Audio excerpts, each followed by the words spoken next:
শিক্ষার্থী বন্ধুরা আসসালামু আলাইকুম। আজকে আমরা আলোচনা করব বীজগণিত 3.1 অনুশীলনীর কিছু ইম্পর্টেন্ট অঙ্ক, যেটা অনেকের সমস্যা হয়।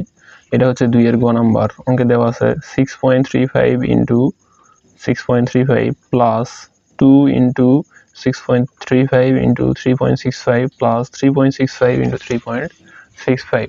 তাহলে আমরা এটা যেহেতু দুই জায়গাতে 3.65 আছে, দুইটা মিলে লিখতে পারি 6.35 এর উপরে স্কোয়ার। তারপরে আমরা এখানে দিলাম প্লাস দেওয়ার পরে এখানে যেটা আছে ওইরকমই দিলাম 2 ইন্টু 6.35 ইন্টু 3.65 প্লাস এই দুইটা যেহেতু একই, দুইটা মিলে আমরা স্কোয়ার দিতে পারি 3.65 এর উপরে স্কোয়ার। তাহলে এটা যদি আমরা সাপোজ এটা এ ধরি, তাহলে স্কোয়ার এখানে হচ্ছে 2ab প্লাস বি স্কোয়ার। তাহলে আমরা এটা ইকুয়াল টু কি সূত্র জানি?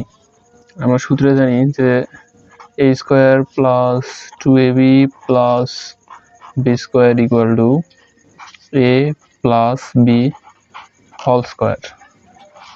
তাহলে আমরা এখান থেকে লিখতে পারি যে 6.35 যেহেতু এ আমাদের, তাহলে এ আর আমাদের বি হচ্ছে 3.65 এর উপরে স্কোয়ার। এই দুইটা যদি আমরা যোগ করি তাহলে আমাদের যোগফল হয় 10 এর উপরে স্কোয়ার করলে হয় 100। তাহলে 100 এটাই হচ্ছে আমাদের অ্যান্সার।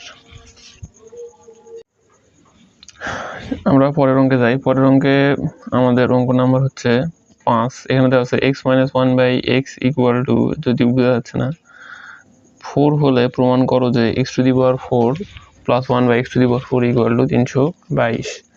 তাহলে আমরা সমাধানে লিখতে পারি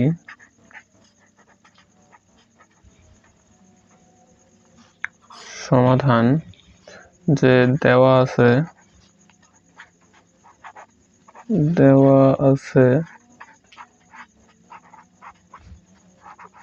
x-1/x ইকুয়াল টু 4, আর আমাদের প্রদত্ত রাশি বা বাম পক্ষ লিখি LHS। বাম পক্ষে আমাদের দেওয়া আছে x⁴ প্লাস 1 ডিভাইডেড x⁴। আমরা জানি এটাকে আমরা x² লিখতে পারবো, কারণ এই দুই গুণ করে 2 গুণে 4 হয়। এটাকে আমরা এভাবে লিখতে পারবো স্কোয়ার এর উপরে স্কোয়ার।